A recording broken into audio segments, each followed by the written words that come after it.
Hi all. ഇന്ന് leadership theories ആണ് discuss ചെയ്യാൻ ഉദ്ദേശിക്കുന്നത്. ഫസ്റ്റ് തിയറി ട്രെയ്റ്റ് തിയറിയാണ്. This theory attempts to classify what personal characteristics like physical, personality and mental are associated with leadership success. നമുക്കറിയാം trait എന്ന് പറഞ്ഞാൽ inborn ആയിട്ടുള്ള ചില ക്വാളിറ്റീസ് അതിനെയാണ് ട്രെയ്റ്റ് എന്ന് പറയുക, ബൈ ബർത്ത് നമ്മളിൽ ഉള്ളത്. അപ്പോൾ ഈ തിയറി നമ്മുടെ ഈ പേഴ്സണൽ ക്യാരക്ടറിസ്റ്റിക്സിനെ ഒന്ന് ക്ലാസിഫൈ ചെയ്യാനാണ് നോക്കുന്നത്. എന്ത് കണ്ടുപിടിക്കാൻ? ഒരു സക്സസ്ഫുൾ ലീഡർഷിപ്പിന് വേണ്ട ചില ഘടകങ്ങളുണ്ട്. Physical, personality and mental factors ഉണ്ട്. അതിനെ ഒന്ന് മനസ്സിലാക്കാൻ വേണ്ടിയിട്ടൊന്ന് ക്ലാസിഫൈ ചെയ്യാനാണ് ശ്രമിക്കുന്നത്. എന്തിനെ? Personal ക്യാരക്ടറിസ്റ്റിക്സിനെ. Traits which researchers attributed to leaders were such aspects as height, weight, physique, good health, high level of energy, good appearance, intelligence, decision making skills, persistence, etc. അപ്പോൾ ചില റിസർച്ചസിൻ്റെ ഒക്കെ അടിസ്ഥാനത്തിൽ ഒരു നല്ല ലീഡറിന് വേണ്ടുന്നതായിട്ടുള്ള ചില ആട്രിബ്യൂട്ട്സ് ഉണ്ട്. അവ ഇങ്ങനെ റിസർച്ച് ചെയ്യുന്നവർ കണ്ടുപിടിച്ച ചില പ്രധാനപ്പെട്ട ആട്രിബ്യൂട്ട്സ് ആണ് height, weight, physique, good health, അങ്ങനെ കുറേ കാര്യങ്ങൾ. നല്ല ഇൻ്റലിജൻ്റ് ആയിരിക്കണം, അപ്പിയറൻസ് ഗുഡ് ആയിരിക്കണം, ഡിസിഷൻ മേക്കിംഗ് സ്കിൽസും കമ്മ്യൂണിക്കേഷൻ സ്കിൽസും ഒക്കെ ഉണ്ടാവണം, പേഴ്സിസ്റ്റൻ്റ് ആയിരിക്കണം. അങ്ങനെ കുറേ ഘടകങ്ങൾ കൂടി ചേരുമ്പോഴാണ് ഒരു ലീഡർ സക്സസ്ഫുൾ ലീഡറാണെന്ന് നമുക്ക് പറയാൻ പറ്റുള്ളൂ. ട്രെയ്റ്റ് തിയറിയുടെ അടിസ്ഥാനത്തിൽ ഇങ്ങനെയാണ് പറയുക. അടുത്തത് ബിഹേവിയറൽ തിയറിയാണ്. Leadership can be described in terms of what leaders do rather than what they are. ഒരു ലീഡർ എന്ത് ചെയ്തു എന്നതിൻ്റെ അടിസ്ഥാനത്തിൽ ആ ലീഡറിൻ്റെ സക്സസ് ആണോ ഫെയിലർ ആണോ ഉണ്ടായതെന്ന് വിലയിരുത്തുക. എന്താണ് എന്നതിലുപരി എന്ത് ചെയ്യുന്നു, ഹൗ ദേ ബിഹേവ്, അതിൻ്റെ അടിസ്ഥാനത്തിൽ ലീഡർഷിപ്പിനെ സക്സസ് ആണോ ഫെയിലർ ആണോ എന്ന് മനസ്സിലാക്കുന്നു. The two important behavioural theories, ഇപ്പോൾ ഈ ഇങ്ങനെ മനസ്സിലാക്കുന്നതിന് വേണ്ടിയിട്ടുള്ള രണ്ട് പ്രധാനപ്പെട്ട തിയറീസ്, ബിഹേവിയറൽ തിയറീസ് ഉണ്ട്. അതിലൊന്നാണ് ഒഹിയോ സ്റ്റേറ്റ് യൂണിവേഴ്സിറ്റി സ്റ്റഡീസും the studies of Michigan University. Ohio State studies on leadership എന്താണെന്ന് നോക്കാം.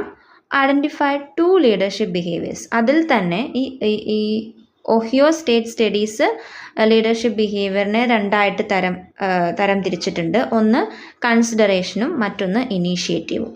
കൺസിഡറേഷൻ എന്ന് പറയുമ്പോൾ behaviours that show concern for the feelings and needs of ഫോളോവേഴ്സിൻ്റെ നീഡ്സും അവരുടെ ഫീലിങ്സും അവർക്ക് പറയാനുള്ളതും കൂടെ കേട്ട് പൊരുത്തപ്പെട്ട് പോകുന്ന ലീഡേഴ്സ്, അതിനെയാണ് കൺസിഡറേഷൻ എന്ന് പറയുക. ഫോളോവേഴ്സിനെയും കൺസിഡർ ചെയ്യുന്ന ലീഡേഴ്സ്.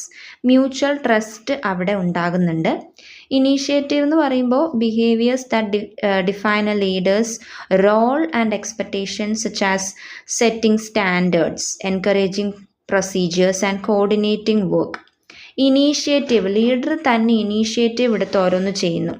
സെറ്റിംഗ് സ്റ്റാൻഡേർഡ്സ്, പിന്നെ എൻകറേജ് ചെയ്യുന്നു, പ്രൊസീജിയേഴ്സൊക്കെ എൻകറേജ് ചെയ്യുന്നു. അതായത് സബോർഡിനേറ്റ്സിനെ എൻകറേജ് ചെയ്യുന്നുണ്ട്, വർക്ക് കോർഡിനേറ്റ് ചെയ്യുന്നുണ്ട്. അപ്പം ഈ ഫോളോവേഴ്സിനെ കൺസിഡർ ചെയ്യുക എന്നതിലുപരി ഇനീഷ്യേറ്റീവ് എടുത്ത് സ്റ്റാൻഡേർഡ്സ് ഒക്കെ സെറ്റ് ചെയ്ത് അവരെ അത് ചെയ്യാൻ പ്രാപ്തരാക്കുകയും കൂടെ ചെയ്യുന്നു. അതാണ് ഒഹിയോ സ്റ്റേറ്റ് സ്റ്റഡീസ് പറയുന്നത്. കൺസിഡറേഷൻ പ്ലസ് ഇനീഷ്യേറ്റീവ് ഉണ്ടെങ്കിലേ ആ ലീഡർ ഗുഡാണ് എന്ന് പറയാൻ പറ്റുള്ളൂ എന്ന്. രണ്ടാമത്തെ മിഷിഗാൻ സ്റ്റഡീസ് ഓൺ ലീഡർഷിപ്പ് ആണ്. The studies identify two broad leadership styles. അപ്പം ഇതിലും രണ്ടായിട്ട് തിരിച്ചിട്ടുണ്ട് ലീഡർഷിപ്പ് സ്റ്റൈൽസിനെ. ഒന്ന് എംപ്ലോയി ഓറിയൻറ്റേഷനും പ്രൊഡക്ഷൻ ഓറിയൻറ്റേഷനും. എംപ്ലോയി ഓറിയൻറ്റേഷൻ എന്ന് പറയുമ്പോൾ style dealt with the aspects of an individual's job, ഒരു ഇൻഡിവിജ്വലിൻ്റെ ജോബിൻ്റെ അടിസ്ഥാനത്തിലുള്ളത്. Such leader possess trust as well as confidence on the subordinates. They feel free to discuss matters relating to their jobs with the leader. അപ്പം ഇങ്ങനെ ഒരു employee oriented ആയിട്ടുള്ള ലീഡറിനോട് സബോർഡിനേറ്റ്സിന് അവരവരുടെ matters അവർക്ക് പറയാനുള്ള കാര്യങ്ങൾ ഫ്രീ ആയിട്ട് പറയാൻ പറ്റും. ഇങ്ങനെ എംപ്ലോയി ഓറിയൻറ്റഡ് ആയിട്ടുള്ള ഒരു ലീഡറിനോട് feel free to discuss matters relating to their job, അവരുടെ ജോലി സംബന്ധമായ കാര്യങ്ങൾ ഫ്രീ ആയിട്ട് ലീഡറിനോട് ഡിസ്കസ് ചെയ്യാനായിട്ട് അവർക്ക് കഴിയും. Leader also invites ideas and suggestions from the subordinates, അവരെയും പാർട്ടിസിപ്പേറ്റ് ചെയ്യുന്നുണ്ട് ഡിസിഷൻ മേക്കിങ്ങിന്. ഇങ്ങനത്തെ ഒരു ലീഡർ എംപ്ലോയീസിൻ്റെ ഐഡിയാസും വെൽക്കം ചെയ്യുന്നുണ്ടെന്ന്. പ്രൊഡക്ഷൻ ഓറിയൻറ്റേഷൻ എന്ന് പറയുമ്പോൾ the leader emphasises on production and technical aspects of job. Subordinates are looked as tools to accomplish the organisational goals. സബോർഡിനേറ്റ്സിനെ ഓർഗനൈസേഷണൽ ഗോൾസ് അച്ചീവ് ആയിട്ടുള്ള ഒരു ടൂളായിട്ടാണ് ഈ ലീഡർ കാണുക. ഈ ഒരു സ്റ്റൈലിൽ working conditions and work methods are understood in depth and detail. ഒരു എംപ്ലോയിയെ മനസ്സിലാക്കുക എന്നതിലുപരി പ്രൊഡക്ഷൻ ഓറിയൻറ്റഡ് ആയിട്ടുള്ളൊരു ലീഡർ വർക്കിനായിരിക്കും പ്രാധാന്യം കൊടുക്കുക. ആ വർക്ക് എങ്ങനെയൊക്കെ അക്കംപ്ലിഷ് ചെയ്യാം, അതിന് എംപ്ലോയീസിനെ എങ്ങനെ യൂട്ടിലൈസ് ചെയ്യാമെന്നായിരിക്കും ഇങ്ങനത്തെ ലീഡർ ചിന്തിക്കുക. They also identified 3 critical characteristics of effective leaders. അപ്പോൾ ഈ മിഷിഗൻ സ്റ്റഡീസ് എഫക്റ്റീവ് ലീഡേഴ്സിന് വേണ്ടതായ 3 ക്രിറ്റിക്കൽ ക്യാരക്ടറിസ്റ്റിക്സും കൂടെ മുന്നോട്ട് വയ്ക്കുന്നുണ്ട്. ഒന്ന് ടാസ്ക് ഓറിയൻറ്റഡ് ബിഹേവിയർ ആയിരിക്കണം, പിന്നെ റിലേഷൻഷിപ്പ് ഓറിയൻറ്റഡ് ബിഹേവിയർ, മറ്റൊന്ന് participative leadership. The studies concluded that an employee orientation rather than a production orientation coupled with general instead of close supervision led to better results. അപ്പോൾ ഇന്നത്തെ ഒരു modern working condition ഒക്കെ നോക്കുകയാണെങ്കിൽ production oriented ആയിട്ടുള്ള ഒരു ലീഡറിനെ ആർക്കും വേണ്ട. എംപ്ലോയി ഓറിയൻറ്റഡ് ആയിട്ടുള്ള ലീഡറിനെയാണ് എല്ലാവരും വെൽക്കം ചെയ്യുക. എപ്പോഴും പ്രൊഡക്ഷൻ എന്ന് മാത്രം ചിന്തിക്കാതെ എംപ്ലോയി വെൽഫെയറും കൂടി നോക്കുന്നൊരു ലീഡറിനെ ആയിരിക്കുമല്ലോ എംപ്ലോയീസ് ഇഷ്ടപ്പെടുക. Coupled with general instead of close supervision. General ആയിട്ടുള്ളൊരു സൂപ്പർവിഷൻ ആയിരിക്കണം, ഭയങ്കര ക്ലോസ് ആയിട്ട് സൂപ്പർവൈസ് ചെയ്യുന്നതോ അവരെ കൺട്രോൾ ചെയ്യുന്ന ഓവറായിട്ട് കൺട്രോൾ ചെയ്യുന്ന ഒരു ലീഡർ ആയിരിക്കരുത് എന്നാണ് ഇവിടെ പറയുന്നത്. എംപ്ലോയി ഓറിയൻറ്റഡ് ലീഡർഷിപ്പാണ് ഒരു പക്ക ലീഡർഷിപ്പ് ക്വാളിറ്റി എന്ന് നമുക്കിതിൽ നിന്ന് മനസ്സിലാക്കാനായിട്ട് സാധിക്കും. അടുത്തത് ഫെഡ്ലേഴ്സ് കണ്ടിൻജൻസി മോഡലാണ്. This theory suggest that the success of leadership depends upon the situation in which the leader operates. ഒരു ലീഡർ ഓപ്പറേറ്റ് ചെയ്യുന്നതായിട്ടുള്ള ആ ഒരു സാഹചര്യത്തിൻ്റെ അടിസ്ഥാനത്തിൽ സക്സസ് ഓഫ് ലീഡർഷിപ്പ് ഡിപ്പെൻഡ് ചെയ്യുന്നു എന്ന് പറയുന്നു. സിറ്റുവേഷനിൽ ഡിപ്പെൻഡഡ് ആണെന്ന് ഒരു ലീഡറിൻ്റെ success. Leaders effectiveness depends upon the following 3 situational factors. അങ്ങനെ പ്രധാനമായിട്ടുള്ള 3 സിറ്റുവേഷണൽ ഫാക്ടേഴ്സ് ഉണ്ട്. അതാണ് ലീഡേഴ്സ്, ഫോളോവേഴ്സ്, റിലേഷൻസ്, പിന്നെ task structure, the status power. ഇത് 3മാണ് സിറ്റുവേഷണൽ ഫാക്ടേഴ്സ് ആയിട്ട് പറയുന്നത്. ലീഡേഴ്സ്, ഫോളോവേഴ്സ്, റിലേഷൻസ് എന്ന് പറഞ്ഞാൽ degree of followers trust, confidence and respect for the leader, അതാണ് ഉദ്ദേശിക്കുക. അവർ തമ്മിലുള്ള ആ ഒരു മ്യൂച്വൽ അണ്ടർസ്റ്റാൻഡിങ്. ടാസ്ക് സ്ട്രക്ചർ എന്ന് പറയുമ്പോൾ nature of task perform by the subordinates. Status power എന്ന് പറയുമ്പോൾ degree of power associated with the position or status held by the leader in the organisation.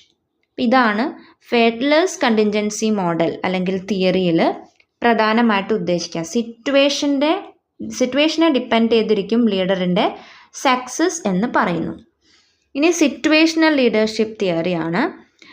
ഇതിൽ leadership style where leaders adjust their approach to the situation, the task and the people they are managing. Leader സിറ്റുവേഷനുമായിട്ട് adjust ചെയ്ത് പോകുന്നു. Leaders adjust their approach, അവരുടെ approach situation change ചെയ്യുന്നതനുസരിച്ച് അവർ adjust ചെയ്ത് കൊണ്ടുപോകുന്നു. The task, people, അവർ manage ചെയ്യുന്ന പീപ്പിൾ വ്യത്യാസപ്പെട്ടിരിക്കും, ടാസ്ക് വ്യത്യാസപ്പെട്ടിരിക്കും. അപ്പോൾ അതിൻ്റെയൊക്കെ അടിസ്ഥാനത്തിൽ സിറ്റുവേഷൻ മാറുന്നതനുസരിച്ച് ലീഡേഴ്സ് അവരുടെ അപ്രോച്ച് മാറ്റിക്കൊണ്ടിരിക്കും, അഡ്ജസ്റ്റ് ചെയ്തുകൊണ്ടിരിക്കും. Situational leadership is based on the idea that there is no one size fits all approach to leadership. ഇതിൽ പറയുന്നത് ഒരൊറ്റ അപ്രോച്ച് എന്നില്ല, എല്ലാ സിറ്റുവേഷനും ആപ്റ്റായിട്ടുള്ളൊരു ഐഡിയൽ അപ്രോച്ച് ഇല്ല. സിറ്റുവേഷൻ അനുസരിച്ച് മാറിക്കൊണ്ടിരിക്കണം അപ്രോച്ച്, എന്നാലേ അവിടെ എഫക്റ്റീവ് ലീഡർഷിപ്പ് ഉണ്ടാവൂ, എഫക്റ്റീവായിട്ട് ഗോൾസ് അച്ചീവ് ചെയ്യാൻ പറ്റുള്ളൂ.